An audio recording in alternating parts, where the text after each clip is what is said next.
Avant de vous plonger dans des techniques sophistiques d'inférence statistique, comme nous allons le voir plus tard, vous devez d'abord explorer vos données en les traçant et en calculant des statistiques récapitulatives très simples. Les statistiques récapitulatives permettent de résumer d'énormes ensembles de données afin de révéler des informations importantes. Ce processus, encore appelé analyse exploratoire des données, est une première étape cruciale dans l'analyse statistique d'un ensemble de données. Cette session sera consacrée à l'analyse univariée. Cette leçon plutôt sera consacrée à l'analyse univariée.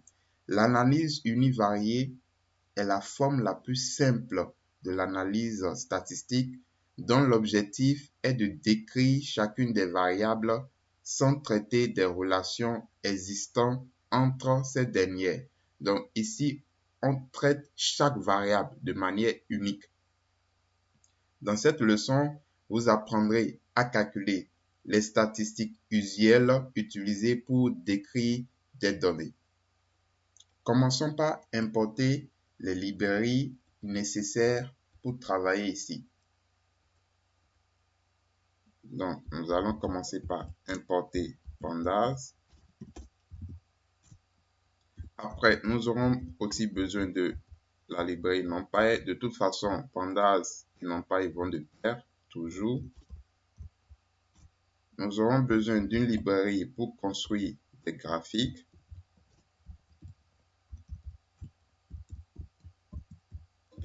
.pplot as plt. Import Seaborn. Seaborn nous permet de tracer de jolis graphiques statistiques. Et je vais mettre le style de ggplot. Pour ceux qui ont l'habitude de travailler dans R et connaissent bien ce package. On exécute.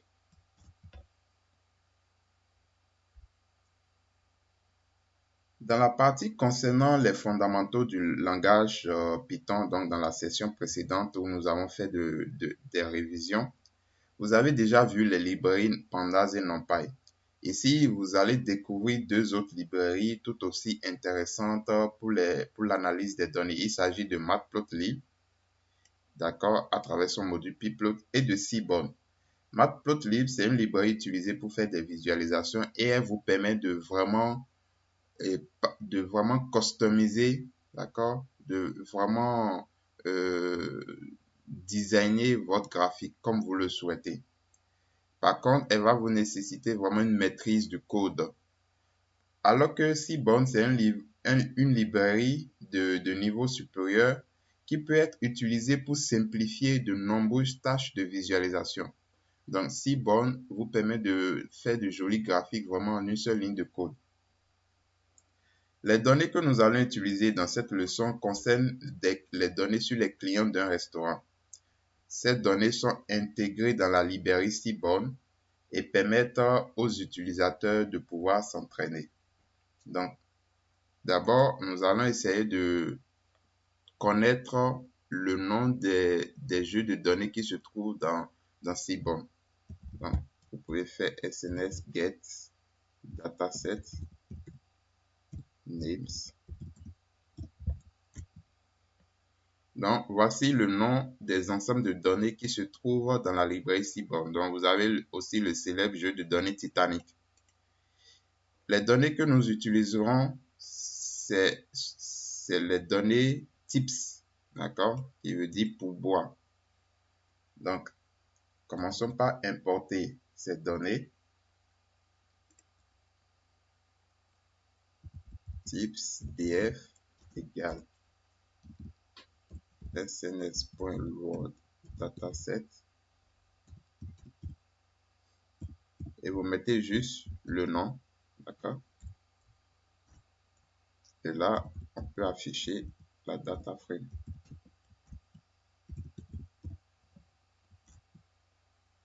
Vous voyez, vous avez 1, 2, 3, 4, 5, 6, 7, donc 7 variables. Afficher la structure des données, donc tips attention, df.info.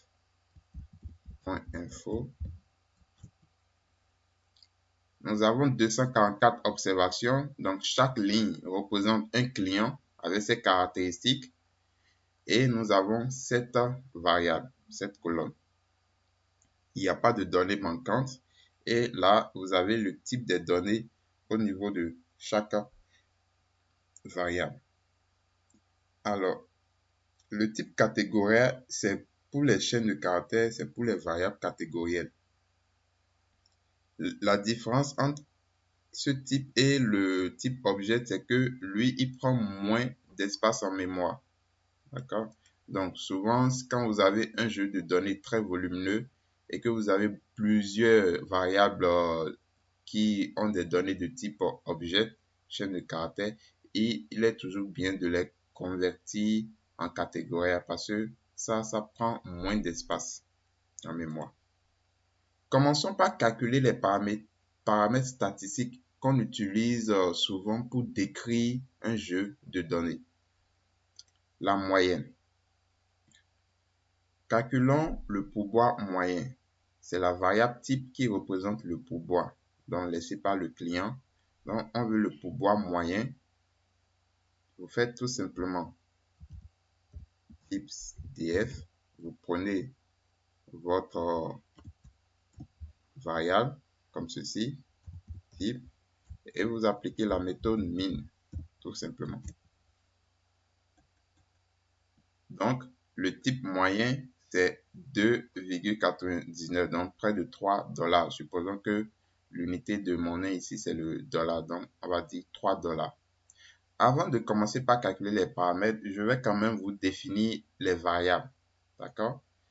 Total bill, c'est une variable quantitative continue qui représente le montant de la consommation du client ou de la cliente. Donc, ce qu'on appelle dans un restaurant communément, et on appelle ça l'addition. Type, c'est une variable quantitative continue représentant le montant du pourboire donné par le client ou la cliente. Donc, c'est de ça que je parlais. Cess, donc, c'est pour dire est-ce que c'est une femme ou un homme. Smoker, no, ça veut dire le client n'est pas fumeur. Yes, le client est fumeur. Le day, c'est la variable catégorie ordinale. D'accord, donc il y a un ordre représentant le jour de la semaine. Time, c'est la variable catégorielle indiquant le service de la journée. Donc, ça peut être le service du soir, le dîner, le service du déjeuner, etc. Et size, c'est la variable quantitative discrète représentant le nombre de personnes assises autour de la table. Donc vous avez chaque table, combien de personnes est assis autour de cette table-là. Donc, voici un peu nos variables. Donc, nous venons de calculer le pourboire moyen. Calculons maintenant le pourboire médian.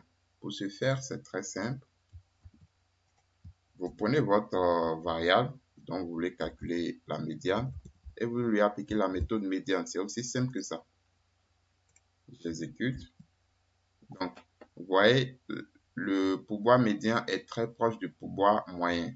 D'accord? Le pourboire minimum, donc, le minimum, c'est tout simplement la méthode min. Donc, vous voyez, coder dans Python, c'est vraiment très simple. Minimum, min, et maximum, comme vous vous en doutez, c'est tout simplement la méthode mass. Donc, ça veut dire que dans ce jeu de données, le pourboire maximum qui a été donné par un client est de 10 $.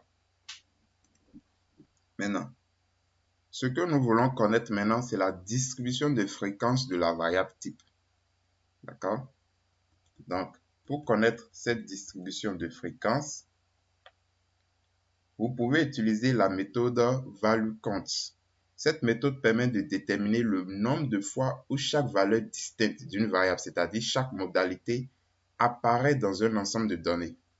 Il s'agit de la distribution de fréquence de la variable. La méthode ValueCount que nous allons voir produit une table avec 2 colonnes. La première colonne contient toutes les valeurs observées distinctes pour la variable, donc toutes les modalités de la variable. La deuxième colonne indique le nombre de fois que chacune de ces valeurs se produit. Alors, pour la variable type, nous prenons types comme ceci et nous lui appliquons la méthode value counts comme cela. D'accord? J'exécute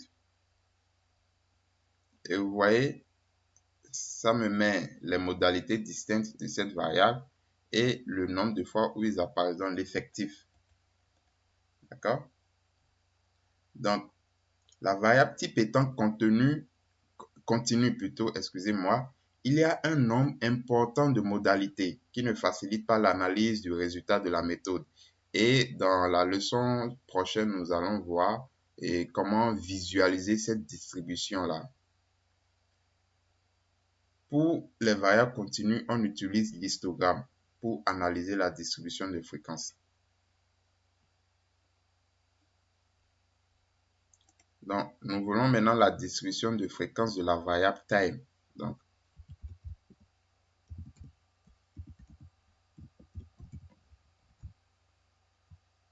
point value count. D'accord? J'exécute. Ouais, donc il y a 176 personnes qui sont venues pour le service du soir, le dîner, et 68 personnes qui sont venues pour le déjeuner. Et vous pouvez la voir en termes de pourcentage. Donc, pour la voir en termes de pourcentage, ce qui est quand même intéressant, il faut juste mettre l'argument normalize égale full. Comme ceci, vous exécutez. Là, vous n'avez plus des effectifs, mais des pourcentages. Donc, le pourcentage par rapport au nombre total d'observations. Donc, en fait, vous remarquez que les gens viennent dans ce restaurant-là. La plupart des personnes viennent pour le service du soir, c'est-à-dire pour le dîner. Environ 12 personnes viennent pour le dîner et le reste, environ 28 personnes viennent pour le déjeuner. Donc, il y a ce service offre deux types, ce restaurant offre deux types de services, le dîner et le déjeuner. Qu'appelle-t-on étendue d'une variable? L'étendue, c'est juste la plage de valeur, c'est le maximum, d'accord? La valeur maximale de cette variable moins sa valeur minimale. C'est ça l'étendue. Nous voulons déterminer l'étendue. Toutes ces caractéristiques, tous ces paramètres que nous sommes en train de calculer permettent de décrire vos données. D'accord? C'est pour ça qu'on dit statistique descriptive. On est en train de décrire. Donc, type df, comme ceci, type, on lui applique la méthode masse moins le minimum.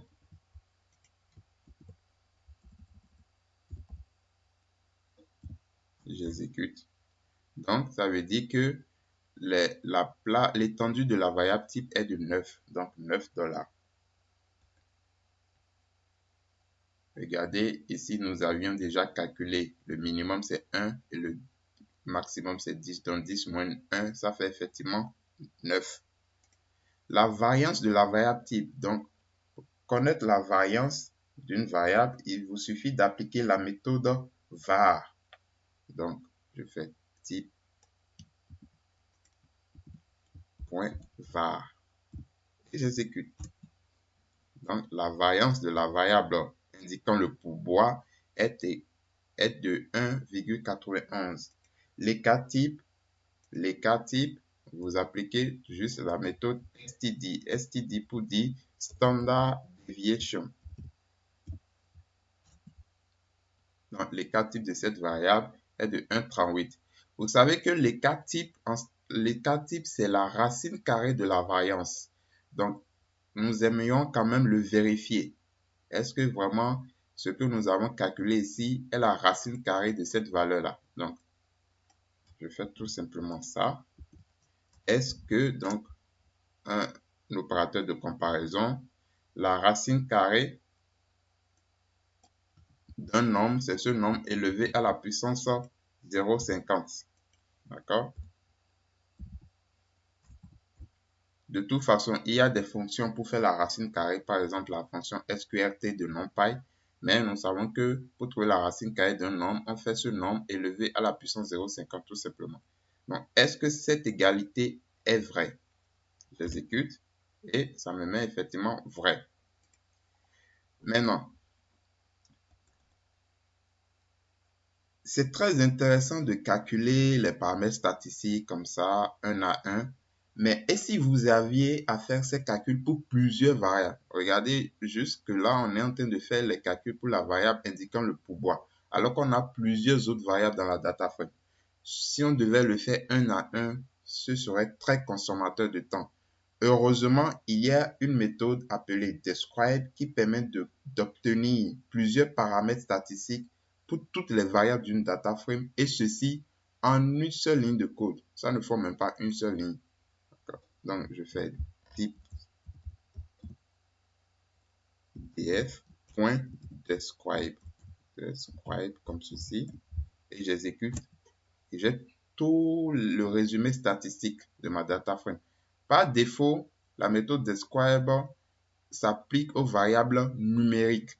Donc, vous avez total bill, l'addition, type, le pourboire, size, la taille, le nombre de personnes assises autour de la table. Donc, vous avez la moyenne, les quartiles, le minimum, le premier quartile, le deuxième quartile qui est la médiane, le troisième quartile et le maximum. Donc, le premier quartile, qu'est-ce que ça veut dire?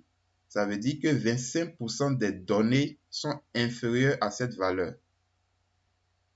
La médiane, qui est le deuxième quartile, 50% des données sont inférieures à cette valeur et 50% aussi sont supérieures à cette valeur. Et le troisième quartile, 15% des données sont inférieures à cette valeur. Donc, si je prends par exemple la variable indiquant l'addition, ça veut dire que 15% de toutes les additions sont inférieures à 24 dollars. 24,12 dollars. C'est ce que ça veut dire. C'est l'interprétation que vous pouvez en faire. Donc, si vous voulez appliquer le résumé statistique pour toutes les variables de votre data frame, que ce soit variable numérique ou qualitative, vous pouvez le faire en ajoutant juste un argument dans votre méthode Describe. L'argument include égale all. J'exécute. Là, j'ai toutes mes variables. Et c'est normal que parfois vous avez des NaN not a number parce que tout simplement, il n'a pas pu calculer le paramètre à ce niveau. C'est tout. Donc, quand je prends par exemple la variable time, il ne peut pas faire l'écart type de time parce que time, c'est le service en fait. C'est soit le dîner ou le déjeuner. Donc, voilà, c'est pour ça qu'il met NaN. Donc là, vous avez toutes les variables. Mais si vous voulez uniquement les variables numériques, vous faites tout simplement describe avec rien à l'intérieur. Je vais vous montrer, parce que vous en aurez forcément besoin, des méthodes pour calculer individuellement les quartiles. Ici, dans le résumé statistique, vous les avez en fait dans un tableau. Et comment vous pouvez les calculer individuellement. Donc, calculer individuellement le premier quartile, la médiane. Nous savons comment calculer la médiane. Le troisième quartile. Et d'autres quartiles aussi. Pour le premier quartile, je vais calculer par exemple le premier quartile. J'applique juste la méthode quantile, d'accord, de Pandas sur la variable dont je veux calculer le premier quartile. Donc, je dis par exemple la variable total bill qui représente l'addition. Point quantile. À l'intérieur, qu'est-ce que je vais mettre? 0,25 parce que le premier quartile est le 25e percentile. Donc, ça fait 0,25. D'accord? Et si je veux le deuxième quartile, je vais juste changer ça. Et ça, ici, maintenant, je mets 0,5 parce que le deuxième quartile, c'est le 50e percentile. Et si je veux le troisième quartile,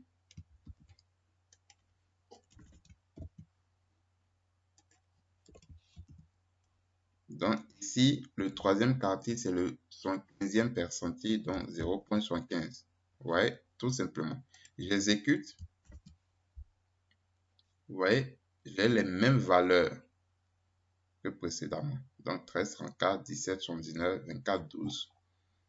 13, 34, 17, 79, 24, 12. D'accord? Donc, ça veut dire, le premier quartile pour cette variable, c'est 13,34 $. Ça veut dire 25% des additions sont inférieures à 13 $, 13,34 $. 50% des additions sont inférieures à 17,79 $. Et 75% des additions sont inférieures à 24,12 $. D'accord? Donc, vous pouvez aussi utiliser, parce qu'en programmation, plusieurs chemins mènent à Rome, comme je le dis souvent. Vous pouvez utiliser la fonction quantile de NumPy cette fois-ci. Ici, c'est une méthode pandas. Ici, vous pouvez utiliser la méthode quantile de NumPy.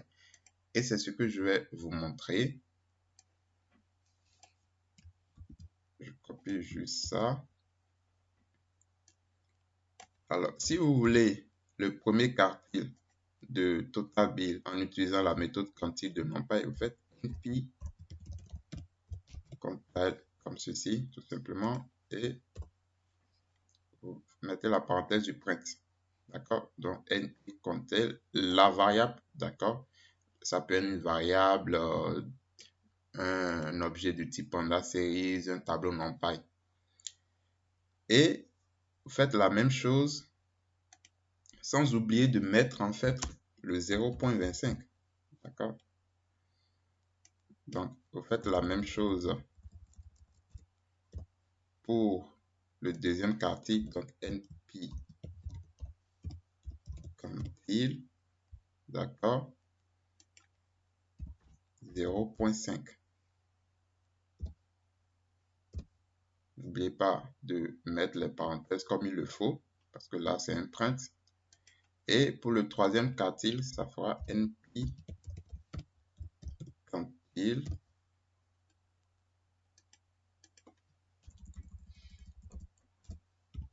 0,75. Et j'exécute.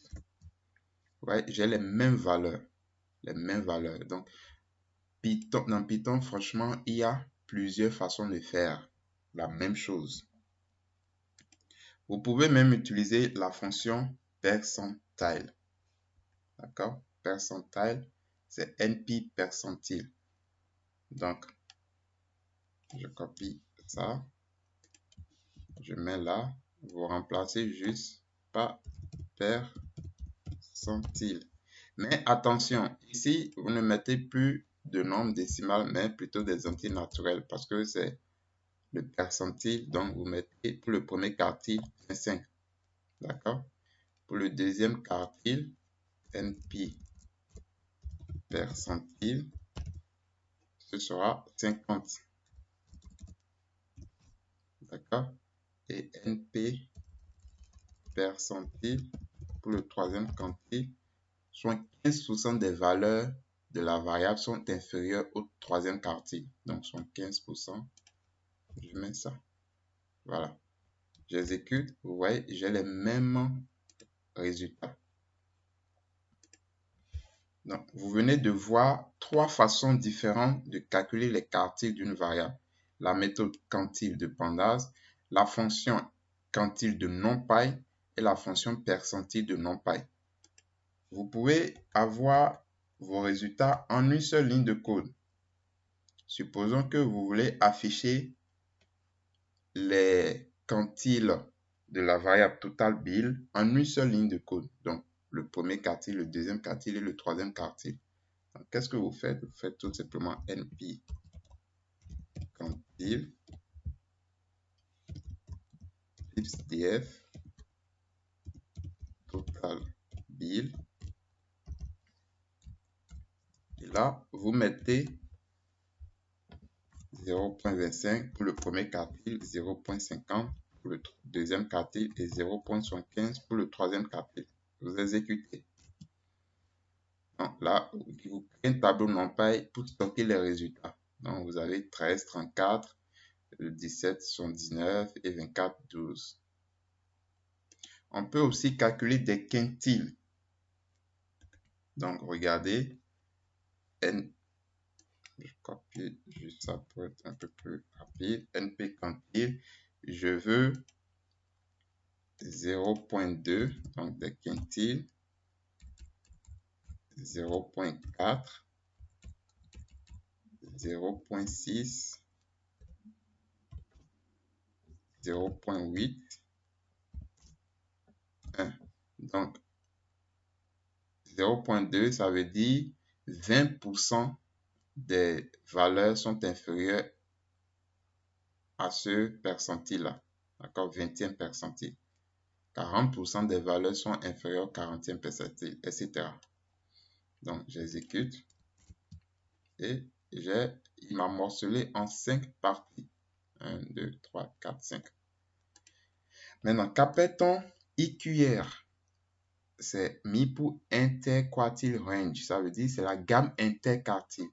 La gamme interquartile, c'est un paramètre statistique très important, très utilisé, d'accord, en statistique. C'est en fait le troisième quartile moins le premier quartile. D'accord?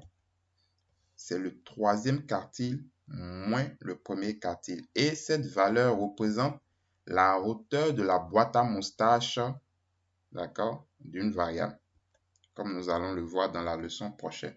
Donc, je veux calculer la gamme interquartile de la variable total bill. Je fais tout simplement le troisième quantile. Je sais comment je calcule les quantiles moins le premier quantile. D'accord? Donc, X df total bill. Moi, je vais utiliser la méthode quantile de Pandas en 0,75 moins le premier quartile 0,25. Et j'ai l'IQR, la gamme interquartile de cette variable-là. D'accord? Donc, ça fait 10,79, donc pratiquement 10,8.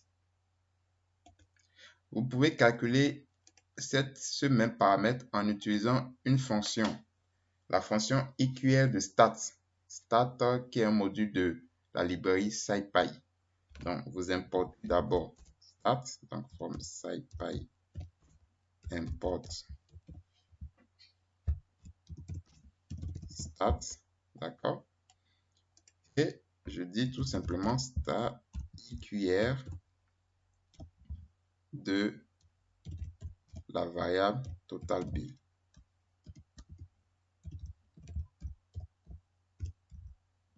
Et j'exécute, j'ai le même résultat que précédemment.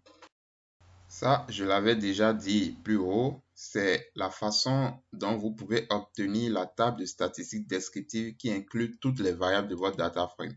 Il suffit de faire votre data frame, point, la méthode describe, include égale all. Et voilà le résultat. À partir de cette table, vous avez plusieurs informations. Par exemple, les hommes sont plus fréquents dans le restaurant que les femmes. Lorsque vous regardez la colonne 16, vous voyez que le top, c'est-à-dire le mode, la modalité de plus grand effectif ou de plus grande fréquence, c'est mâle, donc mis pour les hommes. Donc les hommes sont plus fréquents dans le restaurant que les femmes. Les personnes qui ne fument pas sont les plus nombreuses à venir dans le restaurant. Donc au niveau de smokers, donc c'est les non-fumeurs qui viennent le plus. Les clients, que ce soit hommes et femmes, viennent le plus le samedi, Saturday. D'accord? Ça, c'est des informations très importantes déjà que vous donnez à l'équipe dirigeante du restaurant pour qu'ils sachent utiliser, pour qu'ils puissent utiliser ces informations pour améliorer les prestations et améliorer les performances du restaurant. La plupart, donc si vous dites à l'équipe qui gère le restaurant que les gens viennent le plus le samedi, donc le samedi, vraiment, ça doit être un jour spécial où il doit déployer vraiment la puissance quoi, marketing du restaurant. Inutile de consacrer ses forces dans les autres jours. Les gens ne viennent même pas souvent. D'accord? Donc, s'il y a beaucoup plus de personnes non-fumeurs, ça veut dire que, voilà, vous pouvez déjà essayer de peut-être réduire toute l'infrastructure que vous aviez prévue, par exemple, pour les personnes fumeurs. D'accord? Donc, il y a autant de choses que ce genre d'information permet d'optimiser dans la gestion d'une entreprise. Et comme autre information, on a aussi que la plupart des clients, que ce soit hommes et femmes du restaurant, viennent pour le service du soir, c'est-à-dire pour le dîner. Regardez, au niveau de time, le mode, c'est le dîner. Et nous l'avions déjà vu plus haut, sont 12% des personnes, 12% des personnes qui fréquentent le restaurant viennent pour le dîner. C'est majoritaire. Alors, toutes ces informations sont importantes pour la bonne gestion de ce restaurant. Pour finir cette partie, nous allons comparer les résumés statistiques de la variable Total Bill pour les groupes de clients qui sont venus manger le week-end, c'est-à-dire samedi et dimanche. Nous allons donc utiliser des méthodes Group By et Arc de Pandas. Je vais vous montrer comment ça se fait. Donc ici, on veut faire des comparaisons entre les groupes de clients qui viennent le samedi ou le dimanche. En fait, on veut faire une filtration pour n'afficher que la data frame des clients du samedi et du dimanche. On veut faire une filtration. Donc, je vais par exemple nommer cette data frame Satson DF pour dire samedi, dimanche égale tips DF. Je vais cocher. D'accord. Tips DF encore. Je peux mettre point D pour prendre la colonne, pour ne pas mettre trop de crochets, égale SAT. Donc, je filtre ma data frame de telle façon à avoir uniquement les observations où la variable D a uniquement la valeur SAT pour dire samedi. Ça, c'est la première condition. Et sachant que j'ai dit samedi ou dimanche, donc le ou, ça se fait comme ceci, ou dimanche. Donc, je vais juste copier ça et le mettre là en mettant ici dimanche. D'accord? J'affiche ma data frame. Là, j'ai la data frame des personnes qui viennent uniquement le week-end. Et à partir de là, maintenant, je peux calculer la consommation moyenne et médiane des clients du week-end. Consommation moyenne et médiane des clients du week-end. Donc, je vais grouper par le jour et calculer maintenant des statistiques sur la variable Total Bill, qui est l'addition, donc la consommation du client ou des clients. Donc, ça, je prends ma data frame précédemment créée, satsondf.group by. Donc, je veux grouper par la variable D. Donc, vous groupez, très souvent, vous allez grouper par une variable catégorielle. Et je veux calculer les statistiques sur la variable Total Bill.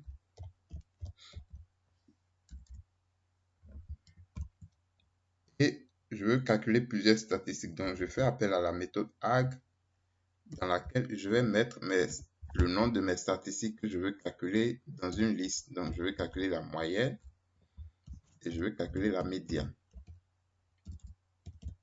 Donc, cette fonctionnalité-là de Pandas est très puissante. Elle vous permet de résumer vos données. Même si vous avez un grand volume de données, vous pouvez grouper les observations et calculer des statistiques sur une variable ou sur plusieurs mêmes variables. D'accord? Regardez, j'ai groupé d'accord, selon la variable DI, d'accord, donc j'ai ça, les jours, et sachant que j'avais déjà fait une filtration pour n'avoir que les jours du week-end, samedi et dimanche. Et ensuite, j'ai calculé les statistiques moyennes et médianes sur la variable total bill. Quand j'exécute, vous allez voir. Donc, pour les autres jours, effectivement, ça me donne un NAN, c'est normal, d'accord. Je pense, attendez, si je fais un place égal à, je sais pas ce que ça va donner. Non, ça ne change rien. Donc, je le laisse comme ceci. Alors, j'ai samedi, dimanche. Samedi, dimanche, la consommation moyenne, par exemple, le samedi est de 20,44. La consommation moyenne le dimanche est de 21,41. D'accord? Et quand je regarde la médiane, c'est pareil. Donc, ça veut dire que la consommation les dimanches est légèrement supérieure à celle des samedis. Donc, c'est vrai que les gens viennent. On a dit effectivement que les gens viennent d'habitude le samedi. D'accord? Le samedi, c'est le jour où le restaurant reçoit plus de clients. Mais le dimanche, c'est le jour où le restaurant reçoit plus de chiffre d'affaires, je vais dire. Donc, parce que la consommation moyenne du dimanche est de 21,41 qui dépasse légèrement celle du samedi. D'accord? Et cette information, elle est très, très importante pour permettre, d'accord, aux décideurs de ce restaurant-là de prendre vraiment de bonnes décisions et d'optimiser les process. Donc, voici, vous avez vu comment calculer plusieurs paramètres statistiques pour décrire vos données. Et c'est très important. Quand vous ne savez pas ce à quoi vous avez affaire, vous ne pouvez pas aller construire derrière peut-être un modèle de machine learning, par exemple. Il faut d'abord comprendre les données. Et la compréhension des données dépend des paramètres statistiques et de leur description, de comment vous pouvez les interpréter. Donc, je vous ai montré comment calculer ces paramètres statistiques, comment faire un résumé statistique, comment grouper les données et calculer des statistiques sur une variable. Tout ça, ce sont des compétences très importantes pour un data scientist ou un data analyst ou un statisticien. Les chiffres, c'est bien, mais les graphiques, c'est encore mieux. D'accord? C'est pour ça, dans la leçon suivante, nous allons passer à la construction de quelques graphiques basiques, toujours pour décrire chaque variable de manière unique. Donc, on continue avec l'analyse univariée, mais cette fois-ci en traçant des graphiques.